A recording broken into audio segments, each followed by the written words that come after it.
Welcome to CCNC. First top of the show, I wanted to... We're talking coffee notes. You didn't ask them to write something weird. It's like a political thing. Yeah, right. Like, hi, I'm the Blue Shield. What was the one reason? There was like a political thing, a big deal about like writing Trump or something on your Starbucks cup or some silly thing like that. Yeah. They shouldn't even hire immigrants and everybody wants to even though they don't want to work at Starbucks. None of those people that want to boycott Starbucks, like you want to boycott Starbucks because you can afford to start Starbucks. You're right. So who's going to serve you your coffee? Not you. And not your kids. Yeah, all you, I don't get it. I get it, but. It's fine. I actually, next time I go to Starbucks, maybe I'll get it right. I'm stupid or something. Right. I'm stupid? Are you? Really? Are you? Hey, I'm stupid. This is the old Michael Hunt joke, too. Yeah? Yeah. Which is, say I'm stupid? Oh, you just say, I'm Michael Hunt, just call me Mike. Okay, I don't get it. And then they scream out the name. Mike Hunt. YouTube, don't censor me. I have no idea. My fault! I got Simpson. Oh my god. Good job, Bart. No, jeez. Okay, first let me get through this real quick. I probably look a little ragged today. I got my Mr. Rogers sweater going on here. And hat head. He's my neighbor. There you go. Won't you be my neighbor? It's raining outside, so I was doing the whole rain gear on my bicycle for an hour. Yeah, it blows outside. Yeah. Good exercise. And anyway, so forgive my ragged appearance.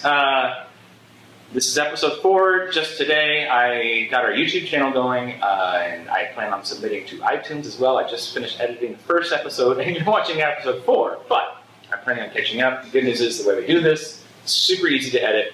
And once all the groundwork has been laid, it should go a lot faster and smoother. So we'll be current by episode 5. Yeah, easy peasy. There you go.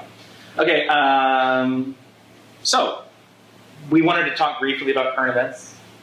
Yes. After our stellar show last time where we we alienated about 50% of the... At least 50%, right, of the internet.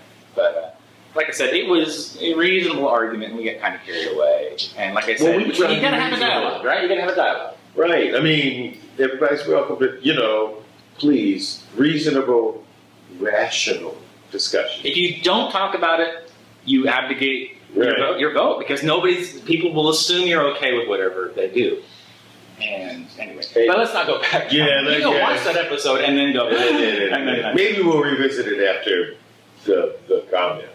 Right. Yeah, exactly. We'll have some follow up as soon as they start coming in. I'm sure that'll be very entertaining. If you have something particularly hateful to say, our email is screwyou@idon'tcaregostickit.com. But be nice. Actually, I had a friend of mine I was talking to, and I said, the good news is that after the election, one of the positive things is I started talking to my conservative friends back home on more of a one-to-one basis, saying, so, what do you think was going on? Just to see what their point of view was, because, obviously, the biggest problem is everybody's living in a bubble. Right. And the good news is that mutual respect has started to develop, which is cool. Some people are cray-cray. Well, yeah. Some people actually are willing to talk. And the funny thing is that I mentioned this to my friend, and I was like, we started developing respect for each other because I started realizing we had some commonality. And his comment was, well, yeah, the more you talk to people, the more conservative you become. I was like, or maybe they became more liberal. Maybe the real thing here is that the more you talk to each other, the more you realize that the other side's not completely crazy, and that you can kind of have a dialogue, which is good. Dialogues are good. Right. Matter of fact, I love me some logical fallacies. Although trotting those out in an argument, especially on Facebook, Well, nerd glasses. Here's your here's your logical file order. Nobody wants to hear that. Yeah. But you should be aware of that. And a really good one has to do with politics and religion, which is called the No Good Scotsman, or No True Scotsman, which I realize is probably, I've been staring me in the face for a long time, and it's probably one of the most common ones. Do you know this one? No, I don't. Well, no true Scotsman would drink anything but whiskey. So no good liberal, no good conservative. Well, if you agree with me, you must be conservative. Well, no, I agree with you because you make a good point. Right. So it's always the sweeping statement, right? If you find yourself saying, hey, you know what, a real conservative, real liberal, whatever, a real libertarian would not do that, that's the fallacy. So it sucks that life is nuanced, because the problem is that nuance is all good and fine to understand, but if you nuance it too much, you're not going to get any done, right? Well, correct. But you're going to get monolithic, you're also not going to You're right. You got to find that happy sweet spot. Well, I think people, and I mean, we touched on this before, and you identify yourself as whatever you identify yourself as, whether it be a liberal or conservative or Smarter than everybody else. right, there's that. In any way, athletic, non-athletic, creative, not so creative, organized, disorganized. Sure. And, part of this is people saying, well, this is the way I am, and there's no changing. That's too bad. Well, What's the point in living at that point? Well, exactly. Now I'm just, zombie walking, old style zombie walking. I guess mummy walking would be what zombie walking used to be. Remember, kind of like, zombie walking. Right. Zombies now, they climb fences and drive cars, and right. But, pretty much all you're doing is just walking a straight line and going where you're going. And I think that life in and of itself is well, I wouldn't understand the point of living a life like that. Maybe it is. But I think people say, well, I'm on this team. And it comes down to the team, doesn't it? Well, that's the problem. I mean, again, I think we have discussed this. I think we did. I'm a Saints fan, I know it's not rational for me to say I hate the Falcons. I know it's not rational for me to celebrate that Super Bowl loss. All that aside, Did you? Sure did. No doubt about it. Shamelessly? Yeah, well, a little bit of shame, right? But at the same time, when I realize it's irrational, but my feelings on that matter wouldn't affect someone that I know who is a Falcons fan. I have a friend here in fact, I have to call it, not to rub it in, because he feels bad enough, right? So again, my behavior towards my friend is certainly going to be more rational and sensitive than, my own gut feelings or, when I'm in the living room by myself going, yeah, woohoo, God, I'm so glad they lost. But when it comes to supporting a team, it's like no harm, no foul. Right. It's in good fun. And that's what it is, a game. In politics, unfortunately, and again, I don't want to, we don't want to spend too much time on this again. But, let's say, obviously we got politics and culture, a lot of what we talk about here, and that's cool, right? So anyway, but the point is that I think I see your point, and that is the inverse being is that politics isn't fun and games. No. And matter of fact, it's how we run our lives. Yeah, but it should be. I think people also should don't take it too serious. Go the other way, and make it turn into something violent. But treat it as utilitarian. Yes. It shouldn't be me versus you. We have needs. Yeah, right. We have desires. Sure, but it should be utilitarian. Right. And these feelings are going to get involved. Sure, but when you vilify the other side, your brain turns off. You're done. Okay, well they suck because they're that. Right. I mean, it's a form of bigotry. It's a form of prejudice. Just like, oh well, he's black, he's bad. He's white, he's bad. He's Republican, he's bad. Right, and I think that we ascribe a label that, and I've run into that, by the way, where I've talked to somebody who has a practically zealous dislike for Democrats. And he Right. ascribes all evil to people being Democrats. And he tried to compliment me by calling me a Republican. Okay? And I'm like going, Please tell me he was kidding at least. no. That's the thing. He was flat out dead serious. But I find it so weird because it's like, here's the thing. And I'm sorry, I want you to get back to what you were going to say. I know Sure. I jumped in there, but there's the inverse problem of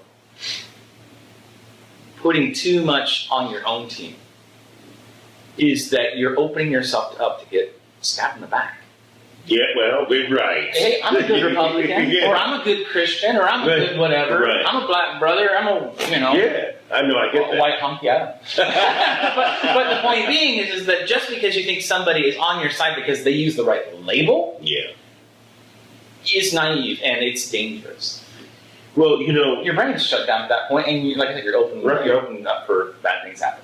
well, quite frankly, and actually I can say what I'm going to say, and we can segue into what we were. Today's topic. Yeah, you know, at least the first First part. Yeah. is, again, quite frankly, doing that is irresponsible and intellectually lazy. Yeah. It's what you're doing is you're saying, well, okay, I don't really want to consider all this. I don't want to do the work. The work makes me feel uncomfortable. I don't want to do it either because I'm lazy or the truth might not jive and I'm going to feel uncomfortable. Now, that is, to me, exactly what has been happening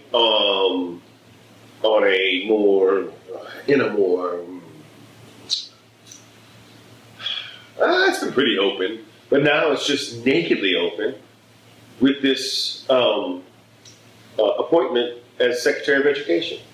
That goes for right. people who haven't done very well. Yeah, right, yeah, just so you know. Yeah. But I think that these thinking skills, because there's always been this push, it's happening here in Japan too. And, you know, you have a certain glut of people who enjoy a lifestyle, millionaires, billionaires, and it's based, in many cases, on the backs of those who are doing well financially. Yeah, and we should point out that I believe it's Japan that coined the phrase "the working poor." You're right. Okay. Yeah, that actually started here. But at the time, even at the time, Right. the bell curve wasn't as bad as it Right. is now. And so It's now we gradually have worse. schools that, oh, well, not everybody can do this kind of work, but so we'll train them we'll give them a trade. I don't care. You know, having a trade, having a craft, fine. I've been an academic. Now I'm the host and head chef of a restaurant. My social skills are, I would imagine it's a strong suit of mine, but It's a strong suit. Gregarious Right. is a bonus But- skill in this and- particular field. But being able to think doesn't mean that I forego any sort of intellectual and I guess I'd say mental training. In terms, people say, I don't know why I had to do the math. I mean, I wasn't good at math. I finally figured out how to do math on my terms, and I finally got some decent or good grades in math. Right. But you know, it took me a while because I just didn't see it like math teachers see it, like the standard, so to speak. They see the beauty of the math, and for them, it's. I mean, and speaking of somebody I'm jealous. I'm jealous. I've talked to math teachers in 3 countries now, Yeah. and I was a person who had trouble with math. And the thing is that I watched a Japanese friend of mine tutoring kids after school, and I said, "What are you teaching them?" He shows me the material, and I was like, "Okay, what practical application does this have?" Yeah. This is high level stuff. This is like we're talking like. Man, this is high level back when I was in high school. And the Japanese, this has to do with a lot to do with the Japanese entrance exams, what they call the Senta Shiken, which is kind of like their version of the SAT. Okay, they require ridiculously abstract levels of math proficiency. my problem with it is that I looked at it and I'm like, I don't see how this will be useful. Now, to be fair, that can be a danger as well. Judging somebody else's field and saying, I don't see what's the point of your field, is exactly the problem we're having now. Yeah. It's kind of an anti-intellectual problem, right? But my point was being is that I'm not speaking against Matt. The point was he's looking at it and he goes, it's perfectly obvious to me why this is necessary. And also logical and easy to understand. Now, and to his credit, he was patient and generous of his time with his students. So hey, cool, right? Right. And I'm sure, I find science and English perfectly obvious. I'm sure there'd be some people who would also say English is dumb. Or Right. Why would I can write and read. And why should I Moby care about Dick isn't going to do me a damn bit of good. Right. But I think what people don't understand, what people cannot or will not do or attempt to do, is the thinking that's necessary. I finally, when I got the math thing done, it was because I looked at the problem, reviewed what I knew, and looked at the problem and I said, well, rather than try to remember these processes, let me see if I can solve the problem. Rather, I don't remember that thing. And sometimes that thing, it comes out because you're like, well, this is the best way to solve it. You mean like knowing, like, say, the Pythagorean theorem? Right.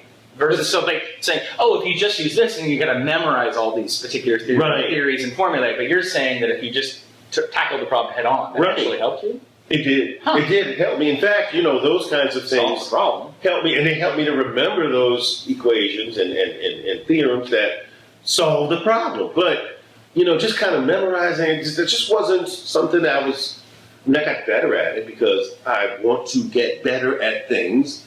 And unfortunately, sometimes people are like, well, but then it's gonna show that I'm not that good at this this way. And I went, I don't care. Right. Why should you care about that? And making an informed decision is a matter. And people talk about public education, going back to the person. Who are we talking about? Yeah. She's against public education. Right. But she's part of the elite. It's funny, they listened to the other day. Has never gone to public school. Has never worked as a teacher. She's got absolutely no experience whatsoever in education. I think every news outlet, every pundit show, every satire comedy show has covered this. Right. And I'm thinking to myself, okay, so despite the fact that you're unqualified, you definitely have an agenda. That's the kicker. It's like you can sit there and say, as you say, a critical thinker. You could say this person is otherwise competent, for example. Right. So don't knock the fact that they've never been an educator. And if you made that argument, I'd say, okay, sure. But the thing is that she is diametrically opposed. Yes. In other words, she also wants to get rid of the department she's been put in charge of. Right. And the one thing that really bugs me, speaking of the agenda, is, as you said, she wants to eliminate public education. And what is bizarre about this is how incredibly hypocritical that is to the formal, or say the official Republican platform. Yeah. Despite the fact that I don't think, I've heard a lot of Republicans, the politicians, who have talked about why this would be a good thing, and nobody seems to see the logical fallacy. But here's the thing. Public education is paid for with taxpayer money.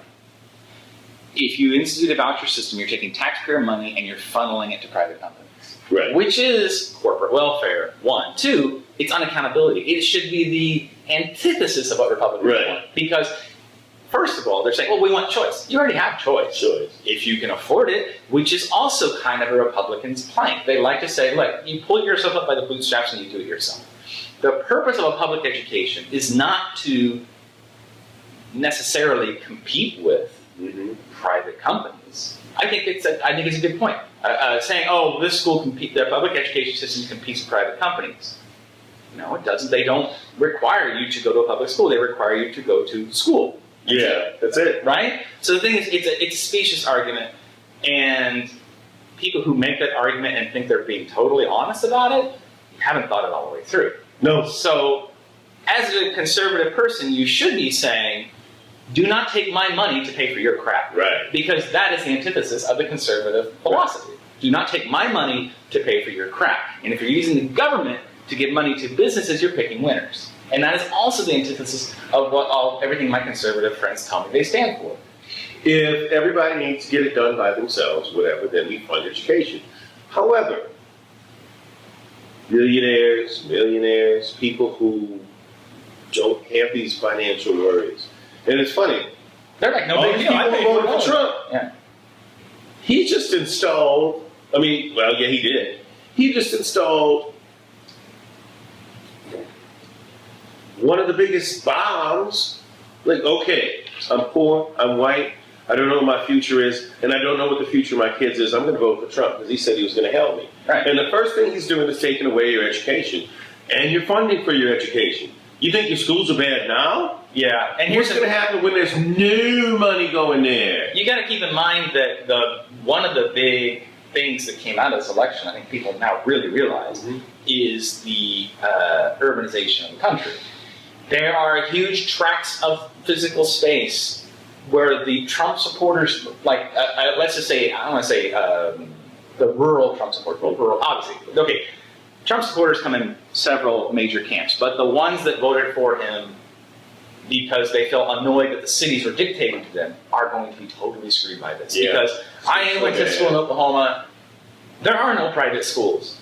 I mean, you will be literally driving over 100 miles, and it's a company going to come in and create a private school, and it will be the only private school because it's the only one in the area, and there are no more public schools, which means they can now dictate any price they want. This is basically going down the same road that the health industry went down, which is, and if you're doing government vouchers, now here's the reason why rich people like government vouchers. And this is the crap, the total BS behind this. Rich people in the United States have gotten used to a certain form of socialism, social welfare for the wealthy. They like the fact that this is yet another way to let the taxpayers pay for things, and they don't have to pay for it. Just like having a tax break. It's essentially a tax break for them. It's a tax break for the wealthy and totally screws over the poor people. And the reason why public education system is vital for the United States as a society and economy, in my opinion, is we have a minimum level of moron. In other words, it may not be the greatest system and sure needs work, which is fine, because nothing's ever perfect. It always needs to be retooled and tweaked. That's cool. But getting rid of it entirely, you're going to have Americans, we're talking again, a large portion of the population will have no access to public education. None. At all. They're not going to have access to any education. They can't think. They're going to probably, what I can see, and I mean this is the darkest of it that I see, we'll have trade schools. We'll have trade programs. And somehow they'll work it so that the government can pay. So there's no threat of intellectualism. There's no, people will be joining the Army and the Navy, the armed forces, just so they can get something to eat. Just so they can. Now, right. But that's what happens in these kinds of governments is I can't go to school. I can't do this. I'll join the Army. And I'll do whatever they say, and they'll feed me, and maybe I can even send a little bit home, or hell. Which is another huge burden on the taxpayer, of which these people will now no longer be paying taxes. They are trying to get rid of the middle class, and the middle class has always been the most creative and the most progressive. Well, the thing is that they've said already that, the structure of the government no longer reflects the will of the people. Right. They said 60% or more of Americans are now fairly progressive. Mm-hmm. And I want to differentiate this from liberal. Right.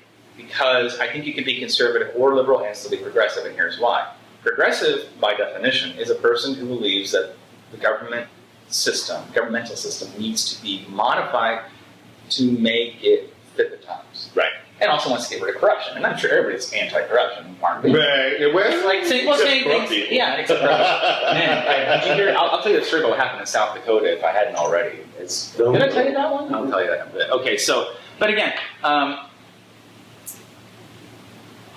will say this about trade schools, though, if they are state-accredited, state-run trade schools, and I mean publicly, I should say. They are the backbone of states such as Oklahoma. And having lived in Germany, and my host brother went to a vocational school. Now, their system is something that I think, and it's actually kind of similar to how they go in Oklahoma as well, which is up until the 10th grade, you're just full-time public school. Right. And then 11th and 12th, you go to your trade school. Now, Germany's, it's up until 5th or 6th grade, you're straightforward, like elementary school. And then based on testing at the time, and kind of like interviews, they'll sit there and say, well, do you want to go to a trade school? And they start you in trade school starting in middle school.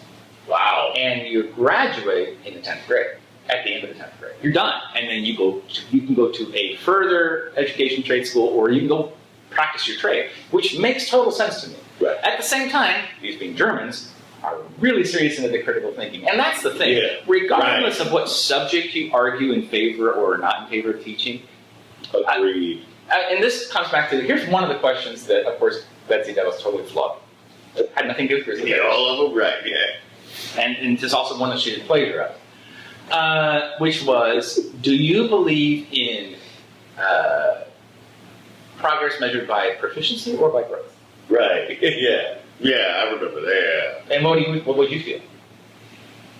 I'm growth. I'm growth. Yeah, I'm I'm particular growth. experience. I mean, no two people are made the same. And the biggest flaw, actually, it's funny, not to bury the lead, we went through a similar experience here in Osaka starting in 2008. We ended up electing a populist governor, later became the mayor.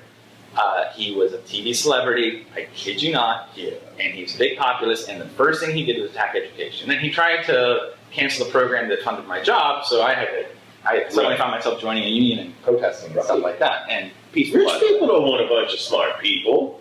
They might take my money. Well, the thing is that he is this guy's interesting. He's well, that's just true, they compete. But no, he's one of those, he was very Trumpy in, like he was a celebrity. Right. He liked the spotlight.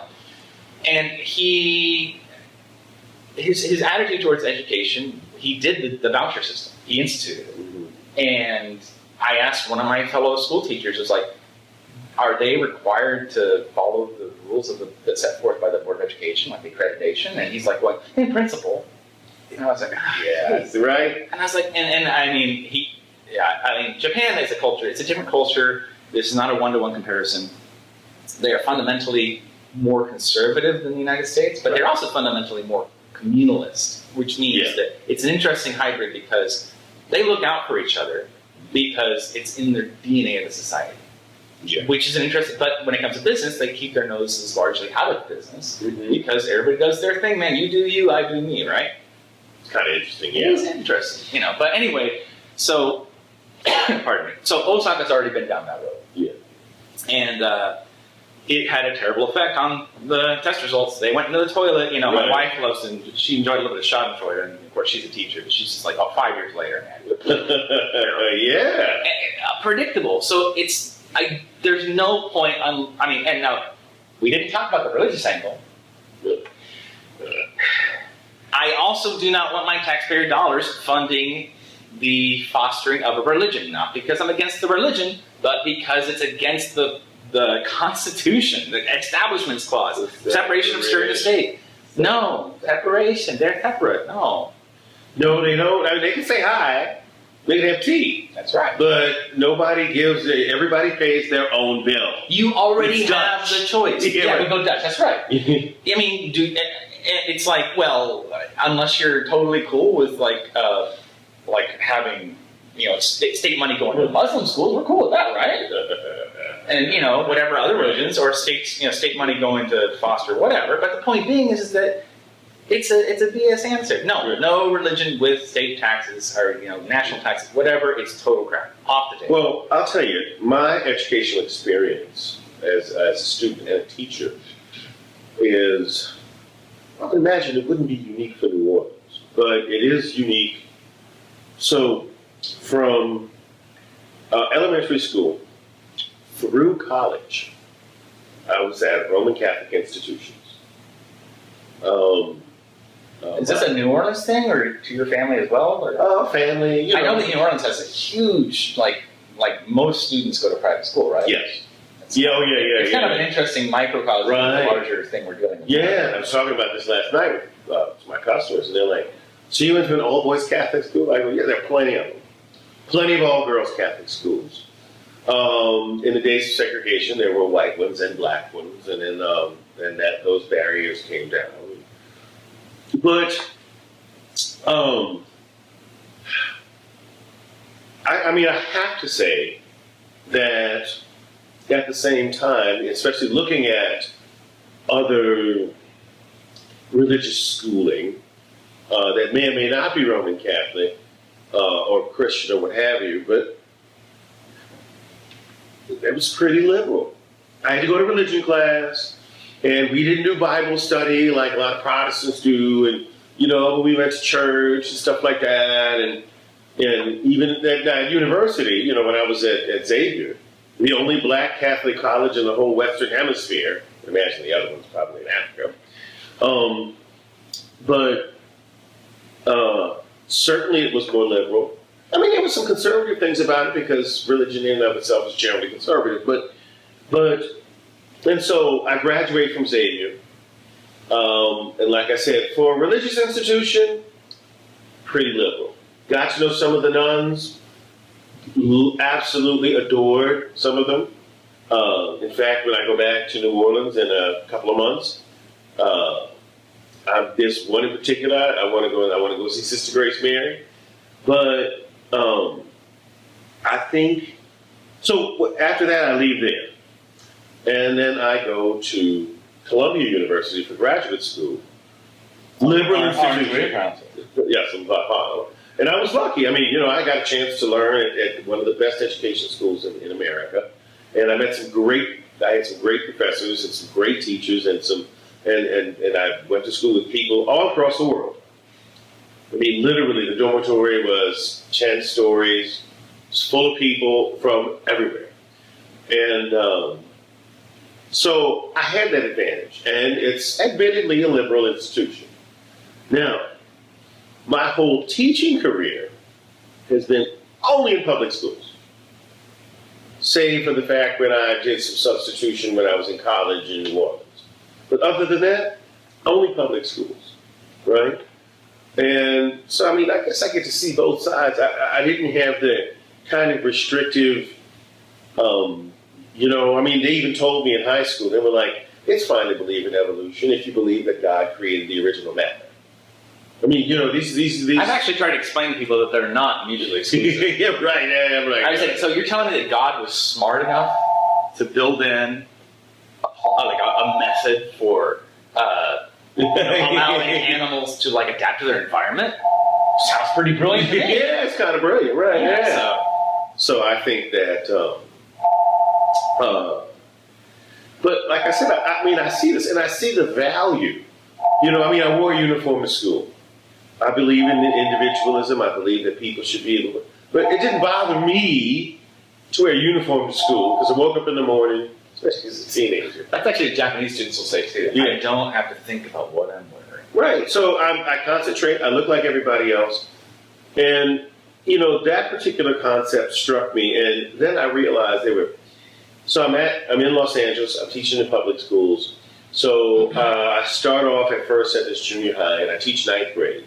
So I teach them, then they graduate, and then they go to the high school. It's since changed the system. But anyway, so I'm teaching these kids. And so the first year of graduation, the first year I'm there, I noticed a lot of kids who weren't so well off.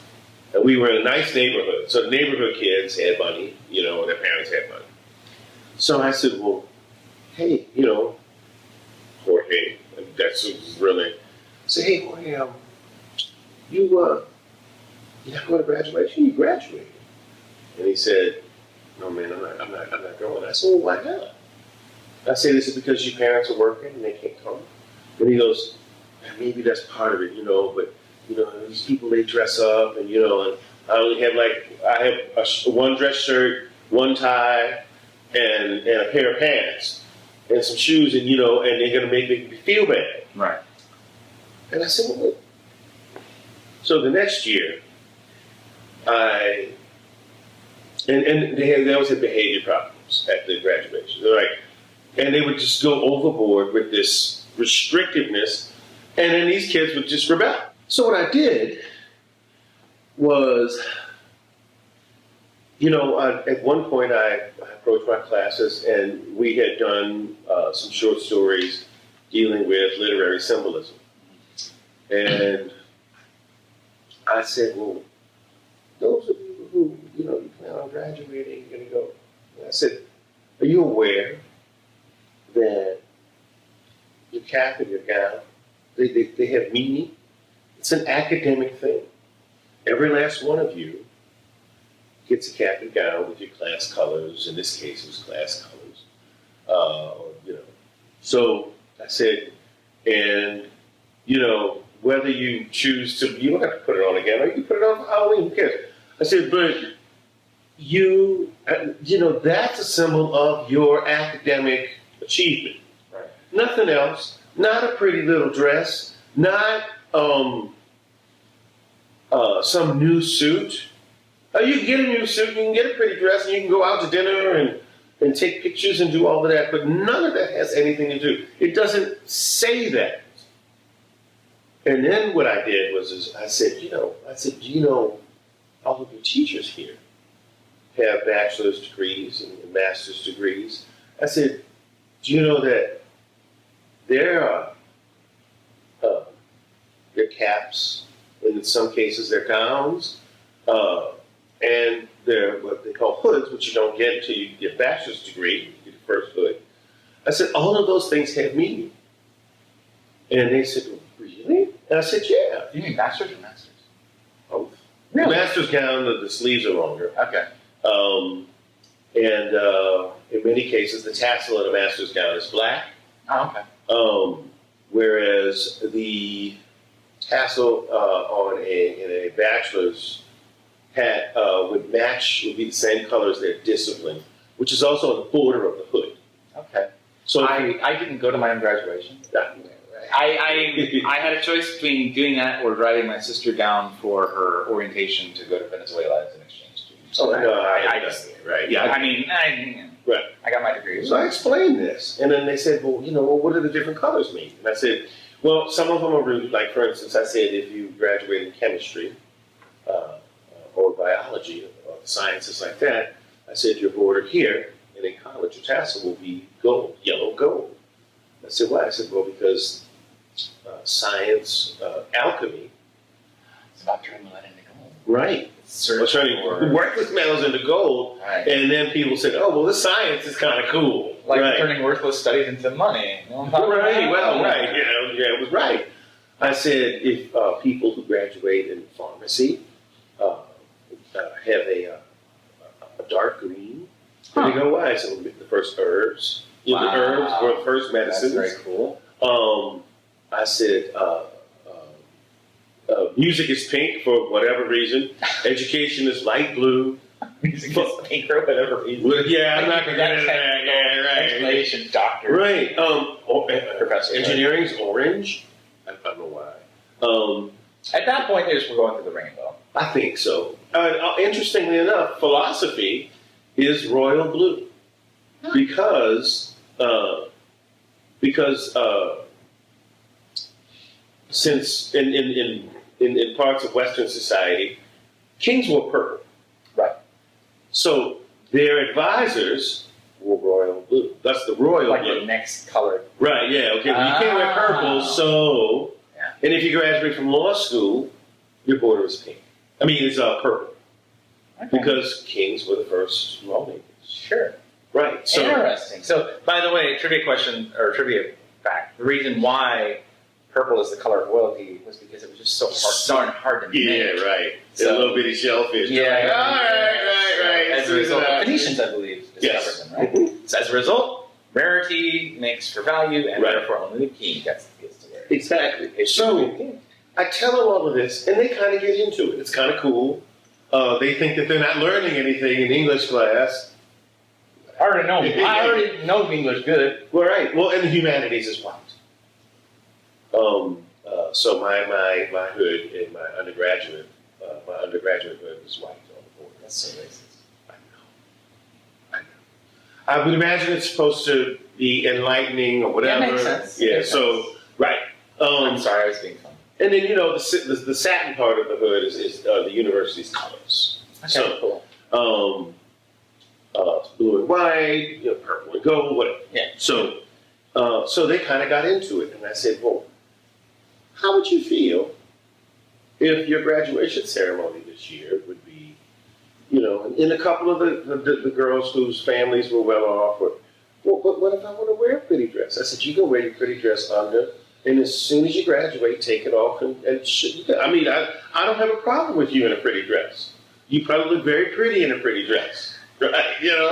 That's not it. In the work. But you all did this together. Right. You all did this together. You look at each other and you're here and you're in the same classes, basically. You go to the same place, the same teachers, whether you've had them or not. Oh, I didn't have CC, but my friend did. So, and I say hi, and I say hi to CC. Oh, well, CC, I had Mr. Stewart, and blah, blah, blah, blah. So you're saying like unified in their right. And, I looked up a couple of slapdash studies, but they were like, did you have any problems at these graduations? Because these people are here, and they feel a certain sense of solidarity. Sure. Whether they're even like budding racists or not, they're like, well, we're here. We did this all at the same time. We came here together. That's cool. We're leaving together. Yeah. Well, and the whole point is just that they might poo-poo it and say, I'd rather be pretty, but it's like, of all the outfits you can buy, right? This one you earned. Yes. This is a mark of accomplishment. Right. You don't get this unless and you never have to wear it again. It's not a big deal. deal. You can go buy it. Yeah. You don't have to. Shit. Yeah. Yeah, but. And what happened was that year they were switching over from junior high, and they were going middle school, so it was going to be 6th through 8. So they graduated 9th graders and 8th graders that year. And it started up, and so I did an informal poll, and I wrote to a cap and gown company, and I showed them what everything looked like, and I showed them what the teachers would wear. Mm.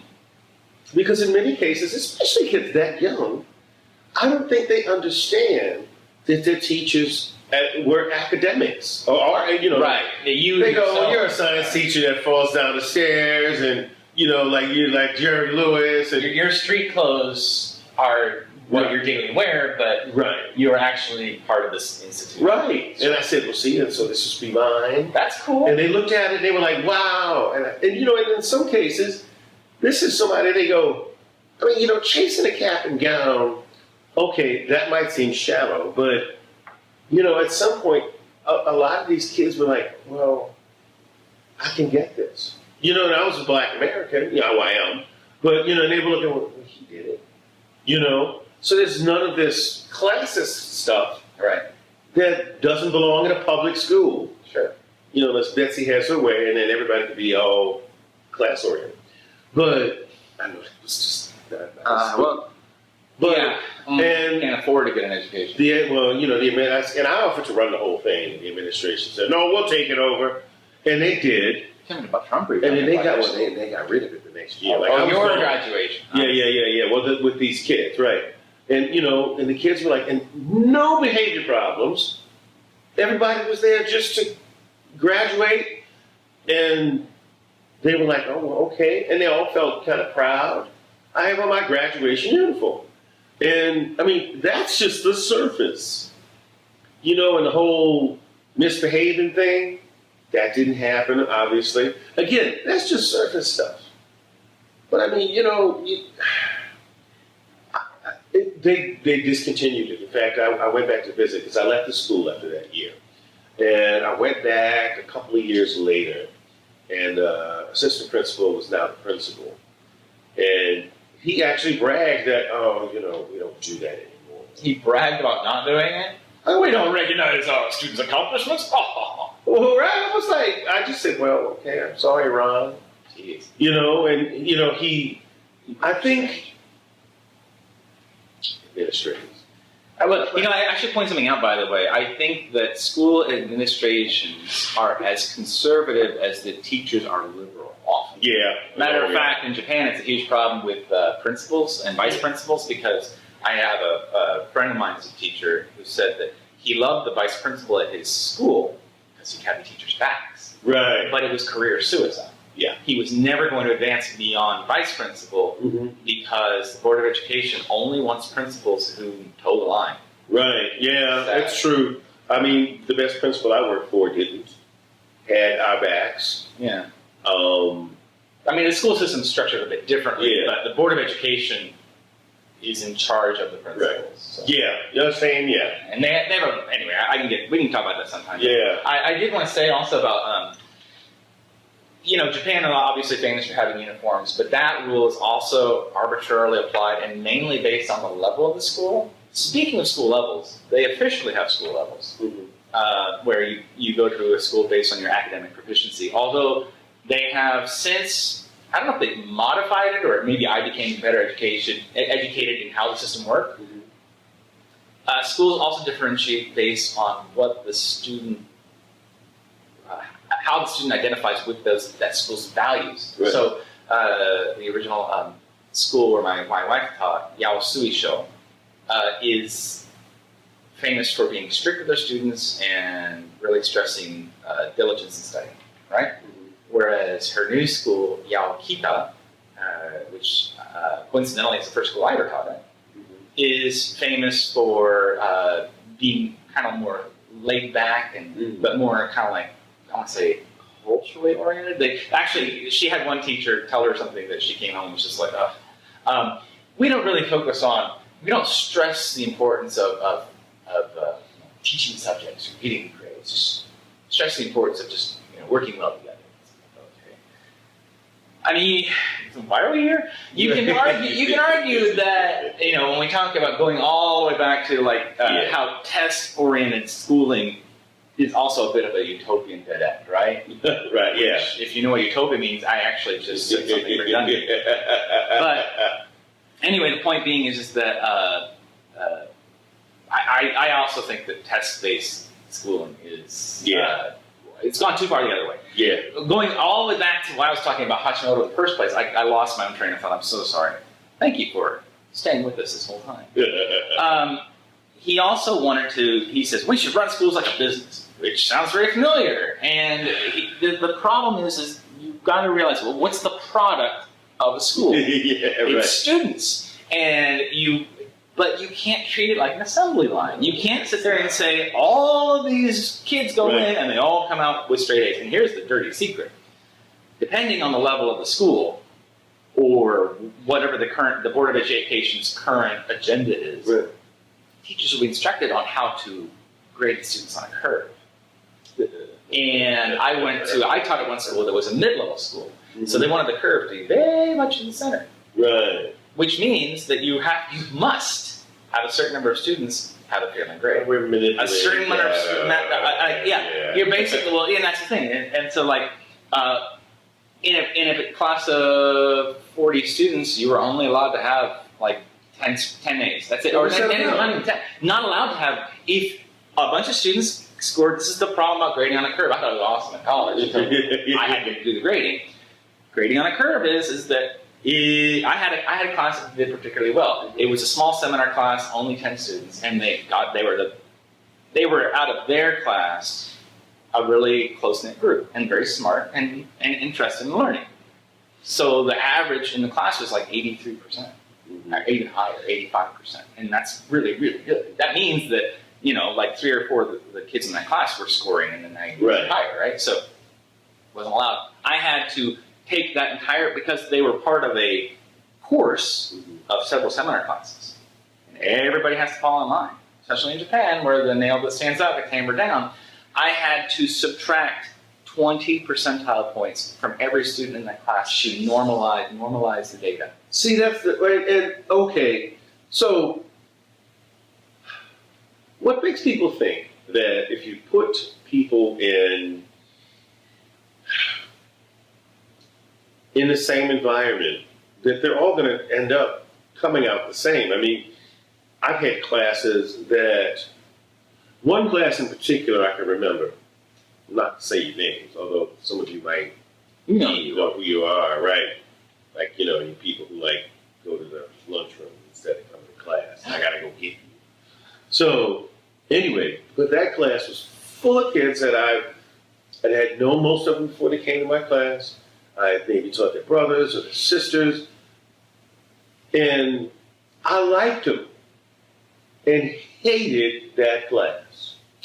They were disorganized, unruly. The chemistry in that class was just not conducive to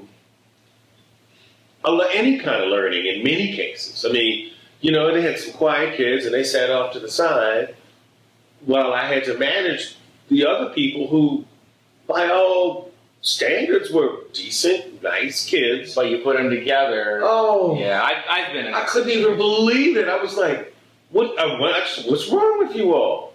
You know, I'm not that person that makes you sit at a desk at a 10. I'm not that person, and you all can't get it together. I said, it was just, I couldn't believe it. And, but, you know, and I've had other classes with kids who are, speaking of growth, kids who didn't come into sterling academic records. They weren't bad, but those classes were among the most creative and the most interesting to teach. I learned a lot being in those classes, you know, teaching, running those classes. And all of that diversity, you know, and that's the true, I guess, gift in teaching is being able to understand the diversity of your class. I used to have this, there was always one person I would refer to in the class as a bell cow of sorts. Strangely enough, more often than not, it was a girl, but not always. And when things were going kind of weird, either off the rails or going really well, I would just kind of sort of check out the bell cow. And if they looked happy, and if they looked comfortable and satisfied, then I knew we were doing something right. I hear you saying. Oh, okay. So instead of the canary in the mine, this right. is the bell cow. So that's the one that's. I never told them what they were. I mean, later. I know what you mean. I've run into those students. A couple of times it was the smartest person in the class, or the one with the best grades. Sometimes not. I can remember one, Liz. If you ended up pissing them off, did they come at you in a quiet anger? Well, usually, yeah. I had that happen. Yeah. I actually learned a phrase in Japanese because that bell cow of that class came to me and said, "What's with this grade?" And I was like, as the assistant teacher, I was like, "You need to ask the main teacher." She goes, "Are you just trying to shift responsibility?" Yeah. I was just like, Okay. whoa! Yeah. By the way, in Japanese, Yeah. sekenin tenkan, which is in Japanese, a really crappy thing to say because in Japan it's always the buck stops here, right? So, Right. Anyway, sorry. Go. Please continue. Well, no, I have, and sometimes the bell cow would say, I'd be like, you know, I would just look at them like, and sometimes they'd say, they would, come on, everybody, listen, this is just y'all being ridiculous, and then people would calm down. In some cases, in other cases, the feeling was I remember looking at Liz. You know who you are, Liz. Still love you, baby. And I remember once I looked at Liz, and nobody was focused. It was nuts. I was getting frustrated, and so I looked at Liz, and I said, Liz went. So I said, all right, well, it's not going to happen today. Liz plays fair. Liz plays by Liz understands that everything's cool. But Liz is telling me that this is a riptide, and I really need to get out of it. I hear you. So, but I get that. Another time I had a young lady, and I had one kid in the class who was a chatterbox, and he probably had a little bit of a drug problem, I think. I'm trying to know. But, and then and one day we were trying to get through, I think it was Julius Caesar. And I'm like, Bill, I can't do this like this. Saying, Bill, stop, Bill. So finally, I allowed myself, like a doofus, to continue to engage him. And all of a sudden, a book flies past my head, hits the blackboard, the chalkboard. And I look and I go, and it was the bell cow in class. And she was like, are we going to study? Are we going to do this or not? Whoa. And I went, you're right. Let's do this. You're right. I said, all right, you know what, Bill? Tell you what. You can get out or you can get with the program because she is correct. And, you know, everybody's like, well, it's like, no, I don't have a problem with you telling me that you want to get it done. I'd rather you do that. I said, I thought that maybe I could deal with this cat and I miscalculated, and next thing I know, it's just me and him having a discussion, and he's being ridiculous. So, you are right, dear. And I appreciate it. In fact, I've told that 10 years later, I happened to see her, we relived this, and she goes, I was like, yeah, I remember that. That was great. You know, I don't let my ego dictate. I mean, you know, she wasn't really trying to hit me. Right. Just trying to get your attention. She did a good job. That's pretty impressive. You know, right. You know, and it didn't happen ever again. It that kind of stuff ran, but, you know, people would say. Or sometimes I look at the bell count, they would just look sad. Aw. I gotta say, just to kind of wrap this part up, so we never really defined what growth is for people who may not know. Oh. So since okay, there's this kind of ironic theme to this because, of course, in this day and age, we all complain about snowflakes, right? Yeah. The thing is that, again, a little bit of a disconnect in the thinking. If you need to have choice in schooling, you might be a snowflake, one. Two, the idea that all the students need to come out identically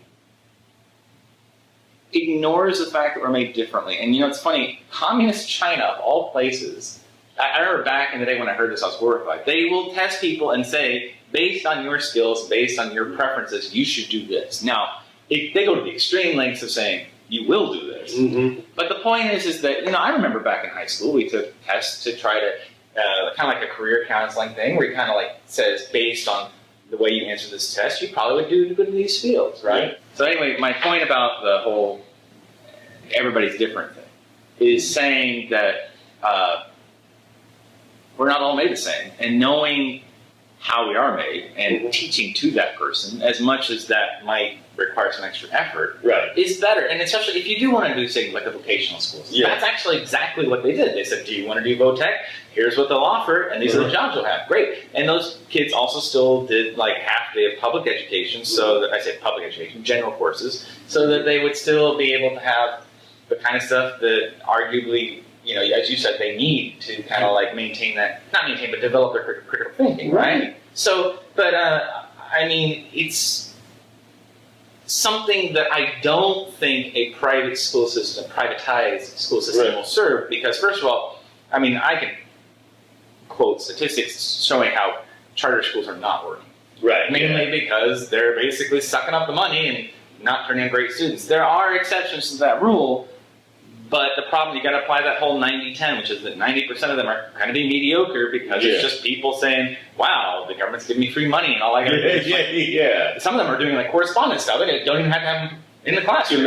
And then, but there's the 10% that are held up as shining examples, but the problem is they are anecdotal examples. They are not the norm. The norm is the problem. The nice thing about a public school system, in my argument, is like with a private, with the elementary school. Now, size is an issue, but you're able to focus on the students because the teachers are in. Money's not in the equation. So, and say for example, religion's not in the equation. For example, if a kid happens to excel, well, then you can give them special attention.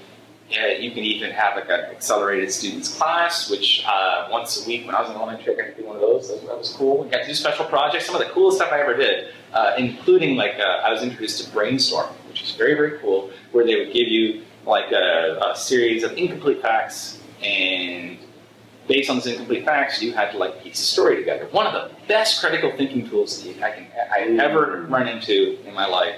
Has nothing to do with the subject matter per se, not math or algebra or whatever. It is literally given this information, reconstruct what happened, kind of detective style. And I think it's a fantastic way to teach kids, especially when you talk about the modern problem of fact checking and fake news. Yeah. That has served me so well. That particular thing that I ran into when I was like 9 years old, right? But the growth base is like saying also the kids who are like going, talking about going like in Germany in the middle school where they're saying, you can start doing the trade school. Like, I'm never going to be college oriented, or I'm never going to be English major driven, or and also the kids who, some kids perform at this level and some kids perform at that level. We don't question this with athletes. Right. Like physical attributes, we never question, and we'll even tell them like the kid who's not athletic, this guy. It's okay, man. Some people just aren't meant to be that way, but man, you tell that to somebody's little baby boy or baby girl. Yeah. It's okay. Some people aren't meant to be smart. You were getting a phone call. Right. You're probably going to get fired. I mean, but why? Because the idea is that when you outright say, this kid isn't smart, I don't think people consciously realize it, but I think what they're hearing is, you're telling me that my kid isn't going to go on to be a rich person or a talented person or whatever, but you feel like all of a sudden their future has been, the ceiling has been lowered, right? And I think that's what really bugs people on a subconscious level. I don't know if they actually. I mean, it does, but then again, they've simplified it. I mean, I've always been a proponent from the moment that I've heard it of the 7 intelligences theory. Oh yeah, and I mean, right? I mean, 6 now 7. Moron. People are more intelligent. Some people try to say 8. I was like, all right, let's just it's mathematical, logical. They combine. I like 7. 7 is good. Yeah, 7's nice. It's the magic number. But you have these things, and I'm like, well, there's the understanding that, okay, well, I have this tremendous athlete who can think about doing some of these things that goes beyond just their physical strength. Right. Okay, for instance, I want you to go here, hurdle this, do this way, run this way, and actually process information and make your muscles do it. You can always get better at something, but it may not be something that you're innately talented at. And also, you're going to start at a certain level, and you can only go up to a certain level. Right. Whereas if you're innately talented, you're going to start at this level and go up to this level. But your aggregate intelligence is probably, all of that added together. Okay. Now, so we have athletes that have trouble reading and writing, but have no trouble whatsoever understanding a playbook. They might be visual, right? Words, so-so. Concepts, great. So we quantify intelligence in a dumb way. You're Well, saying. yeah. So far, up until now. Yeah, I mean, we don't take into account, say for instance, somebody has,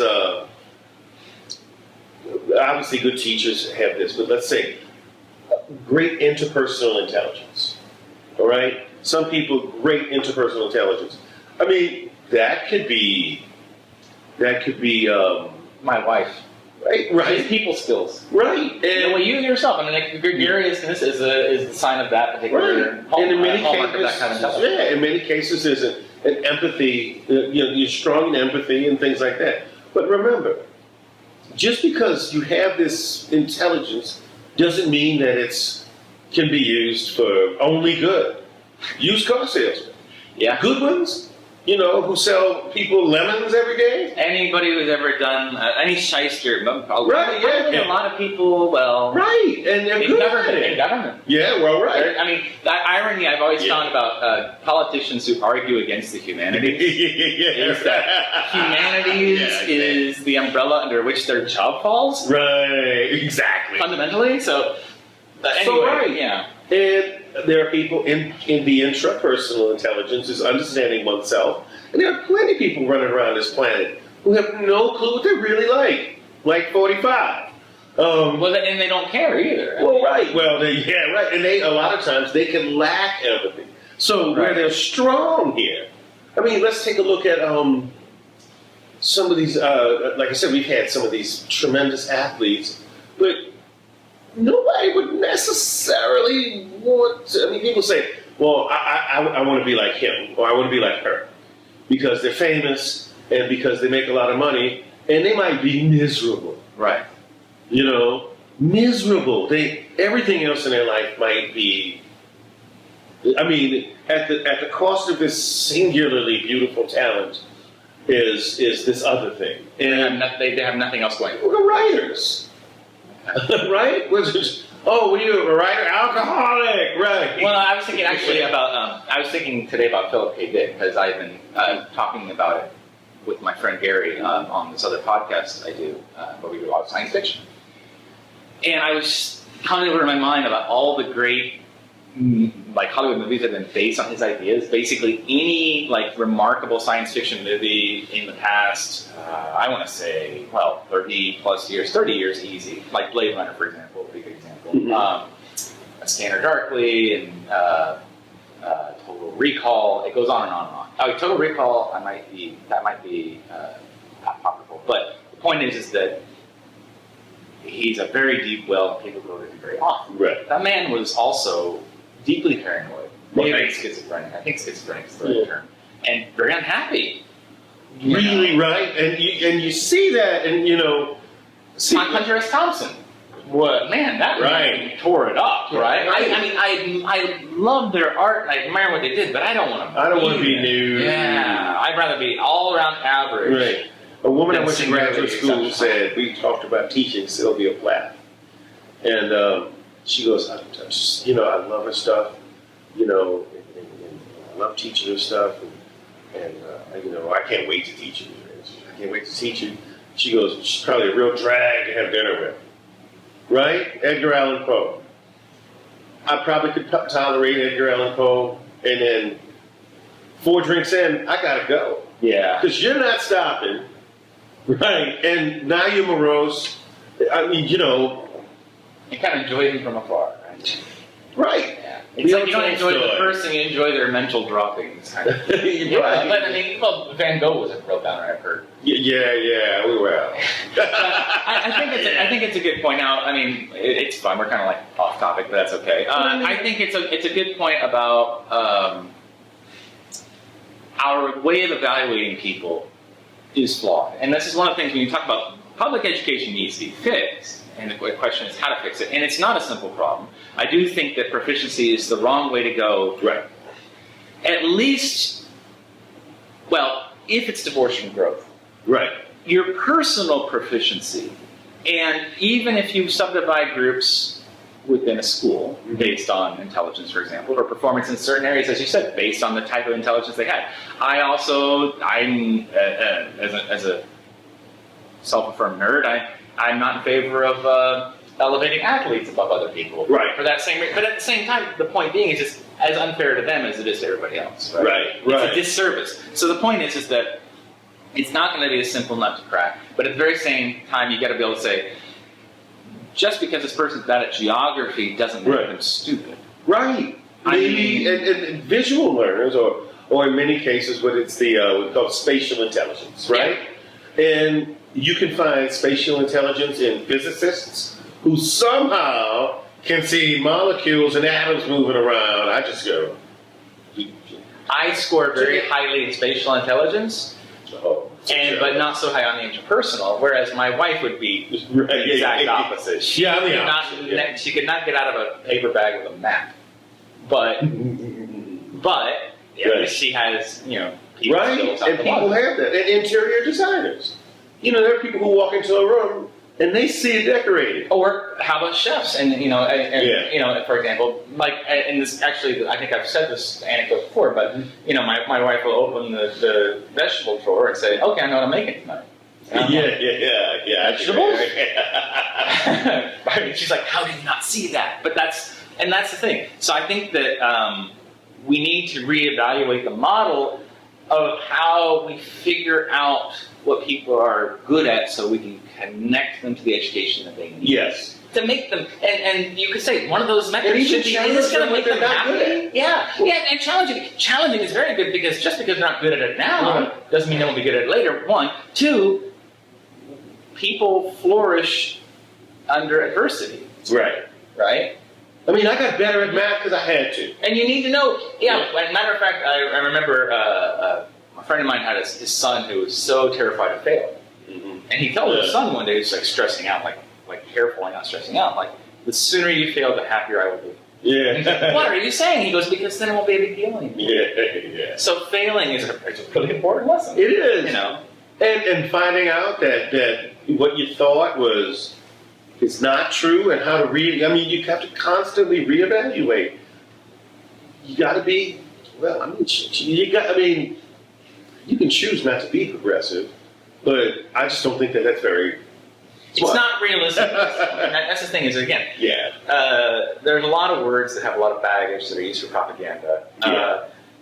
Progressive actually being one of them. Yeah. But look at it as, I don't think anybody has a problem with the word practical or the word being skeptical, but being a realist. So the point being is that a lot of the problem, going back all the way to the team problem, a lot of the problems with joining the team is playing by the team's rules. Right. Which is, ironically, again, one of the most, lockstep, coherent groups right now is the Republican Party in the United States. Which is ironic because the Conservative Party is traditionally the party of the individual. Yeah. So it's like, but they're they're so tribal, that's the problem. Right. So, and ironically, the radical left is the ones who are getting in trouble because they're too individualistic. Right. Which is really weird. Again, like I said, it's not a spectrum as much as it is a wheel, and they kind of come around and meet here. So anyway, it's very weird. And I'm saying people need to stop and say, treat it as utilitarian, education being one of those things, healthcare being one of those things. Why? Because they shouldn't be something you have to think about. You don't have to think about your plumbing. You don't have to think about your electricity. And so on. Basic infrastructure and everything. Education should be considered infrastructure. In other words, if you live in a meritocracy where everybody is on equal footing, then give them the equal footing. Do not make it pay to play. I'm not banning private schools. If you can afford it, you knock yourself out. You go right ahead. But don't take my money as somebody who's already in the middle class and give it to some rich person so that they don't have to pay for going to their private school, which I could never afford ever, and instead they get to put that in a bank account so they can take another trip to the Caymans later. Whatever. Hi, boom. Yeah. Anyway. Well, I think we do this in many walks of life, and a lot of cultures do it, and a lot of people do it, is we want to reduce. I want to be able to see this issue or see this problem and know what the answer and know how to solve it based on something that's already there. I just want to learn how to solve this problem without really trying to solve it, without really thinking about it. And the problem is we want all that to be easy. We do that with weight loss and diets. Take this pill, you'll get skinny.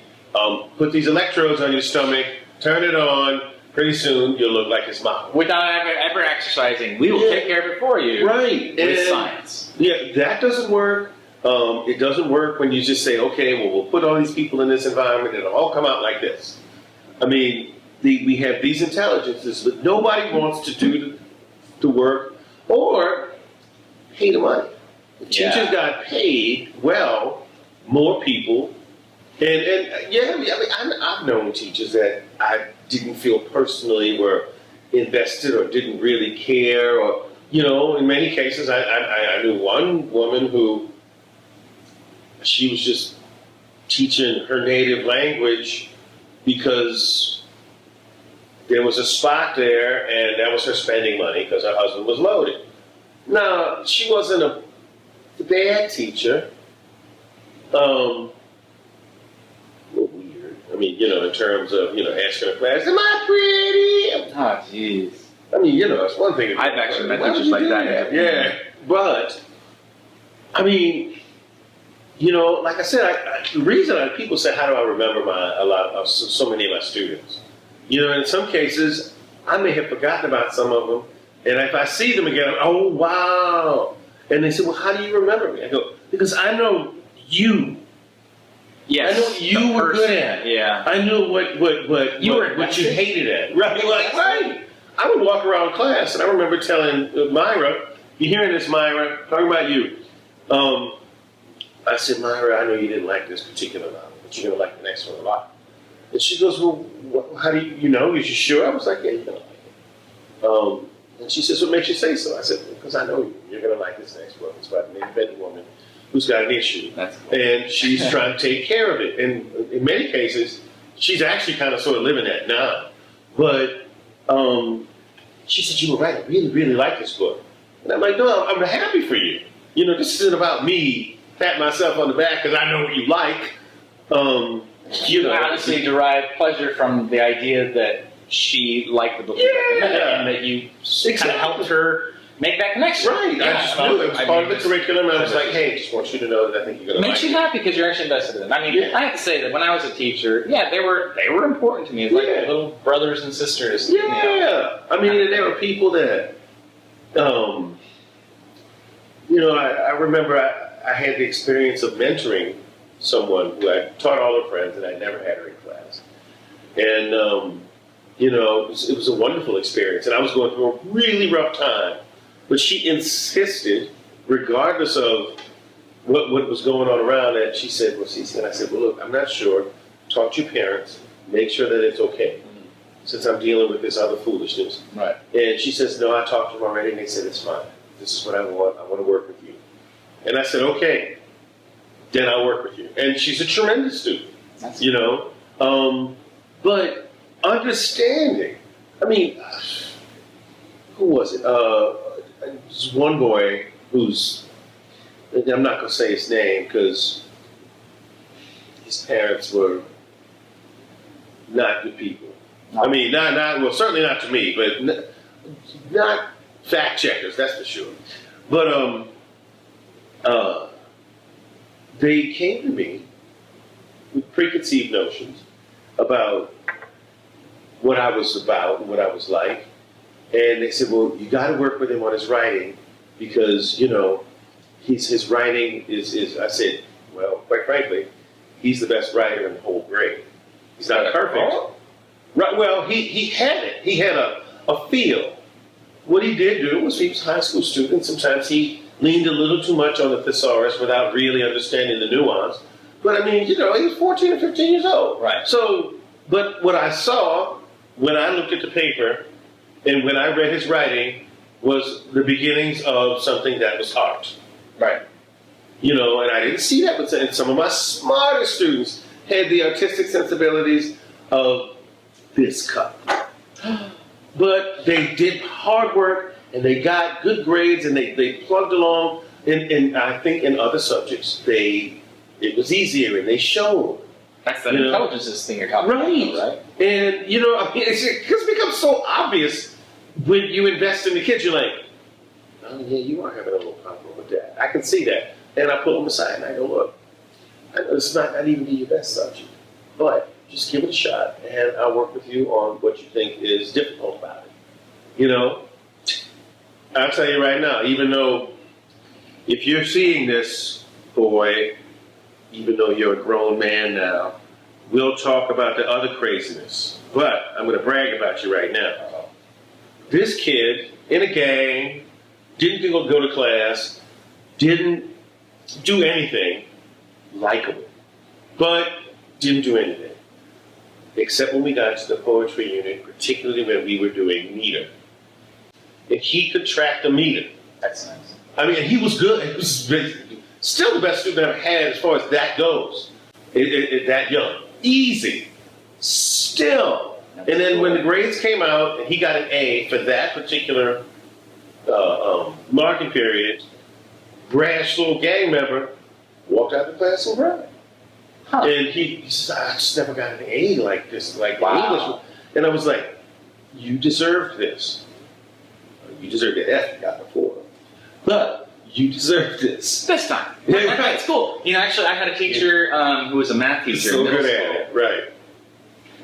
And I was putting him in a higher math class. That school, it wasn't like advanced. It was, but it was for the better kids. Yes, I am bad at math, but here's the deal. I think I started being bad at math in this class. And don't necessarily think it has to do with my mathematical intelligence, but the fact that I was lazy, which is different. And I think that's a special skill a lot of people share. Here's the thing. I don't know what was going on that year, but I basically just didn't turn in my homework. Okay. Beginning and end of the problem. Right. Okay, I had a lot going on. That's a thing. That was one of the. In high school we moved to Oklahoma. This is in Florida. I had a lot more diverse electives than I get now, or that I got later in high school, where we had a choice of marching band or ag. Those were our two choices. And then the school after that, it was ag. Oh wow. That was it. So, but I had electives and stuff like that, and I got really wrapped up into it, and I was neglecting my math because I had never failed, and therefore was stupid. So, and for a given level of never failed, I'm not bragging. Okay, but the point is that I went to this class, and the very first quarter, the grade came out was a C. I'm like, oh. Yeah. C is in Kalia? No. C is in you're not doing a good job. It's like, oh, this isn't good. Next quarter was with D. And then throughout the year, it went C, E, D, F. Yeah. That was the final grade. And at one point, the vice principal asked him, and this is our class that's supposed to show off that we have these good math students, why are you keeping this doofus in here? I own it. And he says, because he's learning. He's getting bad grades because he's not turning his homework, but he knows all the material. Matter of fact, I learned stuff in that class that I never have repeated since then, like matrices and calculus. I didn't take calculus in college. I didn't have to, but I didn't. But I learned calculus in that class, and like I said, and all sorts of stuff that I never repeated in high school or in college. Wow! And it was a cool teacher. But my mom had the nickname, and his name was Mr. Slichter, so she called him the Slicer. The Slicer. Through the BS. I like that. But, anyway, I have to say, the teachers that gave me the hardest time, that wrote me the hardest, are the ones I have the fondest memory of, poor memory of it all. But the point being is that Mrs. McCain, my math teacher in high school, also my computer science teacher, she was a hard ass. But the thing is that she gave me opportunities. Right. She gave me the application to apply to be an exchange student go to Germany. Best thing ever happened to me. Opened up a lot of doors and opened my horizons. And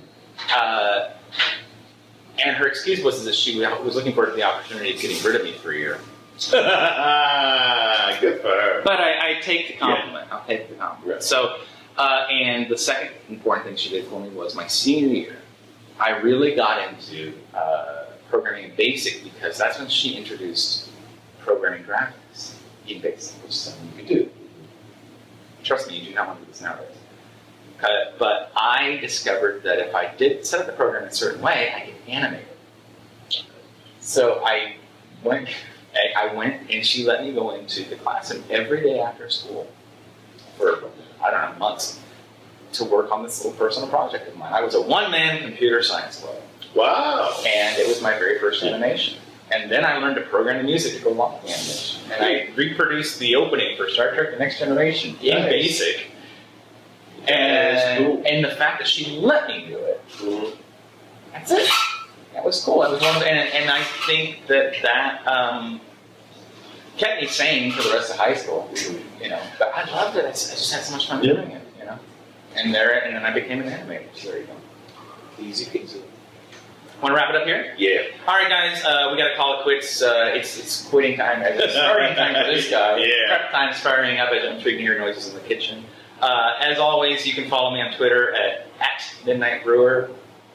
And am I on Twitter? Yeah, I think so. Oh yeah, look for Jagumbo CC. Again, we'll put I'll put that in the show notes. And if you're watching this on YouTube, welcome. If you're doing this in a podcast, great. Please leave comments if you feel like it. We will read those. Yes, we will. Please be nice. We hope you enjoyed this one. We were, we got long on education, but but again, it's nice to hear from the point of view of people who've actually been in the trenches. Yeah, you more than me. You actually. You've got too. But it was cool. So join us again next time for another CCNC, and until then, y'all have a good one. All right, guys. Cheers. Cheers.